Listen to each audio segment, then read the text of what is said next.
আচ্ছা, হ্যাঁ, এখানে আপনি থাকেন? হ্যাঁ, এটা হচ্ছে আমার বাসা। আমি এখানেই থাকি। আপনাকে তো সবকিছু বলেই নিয়ে আসছি, বুঝতেই পারতেছেন। হ্যাঁ, তো কোনো সমস্যা নাই। এখানে কি একা থাকেন? না, একা থাকি না। ওই যে ওই পাশে আরেকটা ইউনিট আছে, ওখানে আরেকটা ফ্যামিলি থাকে। তারা জানবে না? আরে কোনো ব্যাপার না। আমার কাছে এরকম রেগুলার অনেকেই আসে। মানে আমি নিয়ে আসি। ও আচ্ছা। তো তা তারা জানে। সাথে করে নিয়ে আসেন, আবার সাথে করে আইও দেন। হ্যাঁ, বলি যে আমার অফিস কলিগ। ওরা যদি করতে পারে, আপনার কেউ রুমের দরজা দিয়া যদি দেখে, তাও কিছু কয় না? কোনো সমস্যা নেই। ওরা জানে। ও বুঝছি। মানে ওরাও এই ধরনের, তাই না? ও তাহলে কোনো সমস্যা নেই।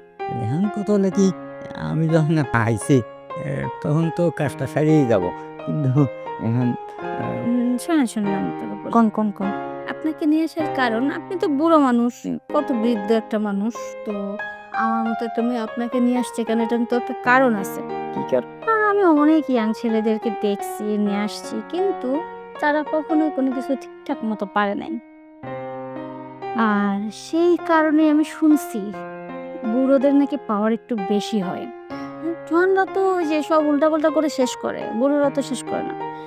ওইজন্যই আরকি আপনাকে নিয়ে আসছি। এখন আপনার যদি কোনো অসুবিধা না থেকে থাকে, তাহলে আপনি আমাকে যদি পরিপূর্ণ সবকিছু দিতে পারেন সুন্দর করে, তাহলে মনে করেন যেটা দিচ্ছি না টাকা, হুম। তার থেকে আরো বেশি টাকা টিপস দিব। ও আচ্ছা, কোনো সমস্যা নেই। আমি পরিপূর্ণ আপনারে সুখ দেবই। কিন্তু আপনি পারবেন তো? আরে পারব না কি কন? আমি পারব না, পারবে কেডা? আমি যদি না পারি তাহলে এই এই এলাকায় আর কেউ পারবে না। হুম, সেটাই ভাবতেছি। পারতেই হবে। হ্যাঁ, পারতেই হবে। পারতেই হবে না, পাইরে গেইছি। পেরে গেছেন। হ্যাঁ, যাক, আপনার মধ্যে যে কনফিডেন্স আছে এটা দেখে খুব ভাল লাগলো। আজকালকার ছেলেদের ভিতরেও এত কনফিডেন্স নাই যতটা আপনার ভিতরে আছে। হ্যাঁ, হ্যাঁ।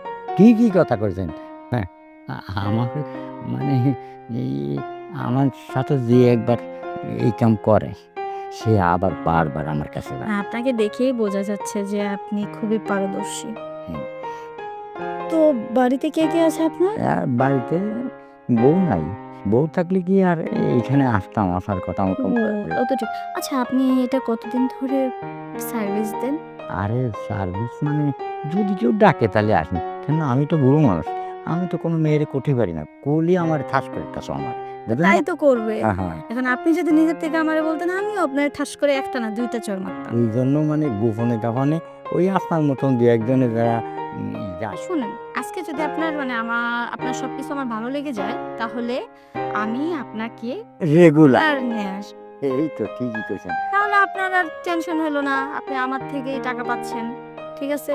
তো আপনার অত চিন্তা কিসের? হ্যাঁ, দিব্যি চলবেন। হ্যাঁ। আমার কাছে টাকাও পাচ্ছি, আবার মজাও পাচ্ছেন। মজাও পাচ্ছি। মজা নিচ্ছেন প্লাস টাকা পাচ্ছেন। একসাথে সব, একের ভিতর সব।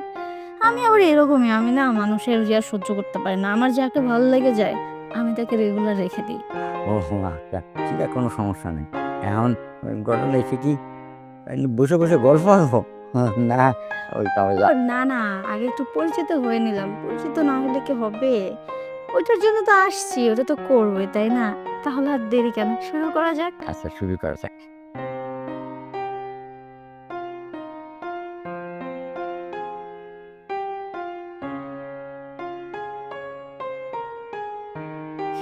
যতটা আমার ভাবনার মধ্যে ছিল, তার থেকেও আরো বেশি পাইছি।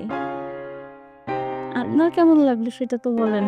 আমার আমারও ভাল লাগছে। কোনো সমস্যা নাই। আচ্ছা, ঠিক আছে। তাহলে আ চলুন আপনাকে এগিয়ে দিয়ে আসি।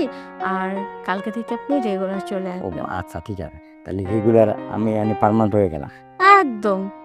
আচ্ছা, আর আরেকটা কথা। কি? মানে এই ওই লোকটা কি এই কাম করে?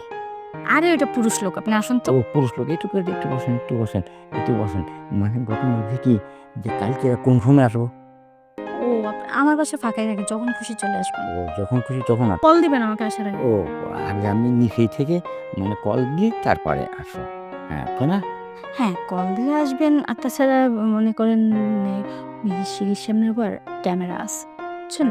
আর যখন আসবেন আমাকে একটু ফোন করবেন, আমি আগাই যাবো। আমার সাথে আসলে আর কোনো প্রবলেম নেই। ও আচ্ছা ঠিক আছে। তাহলে আপনি একা ঢুকতে গেলে আবার আপনাকে প্রশ্ন করবে। আচ্ছা ঠিক আছে, চলুন আগাই দিয়ে আসি আপনাকে তাহলে। চলুন আমরা আগে আগে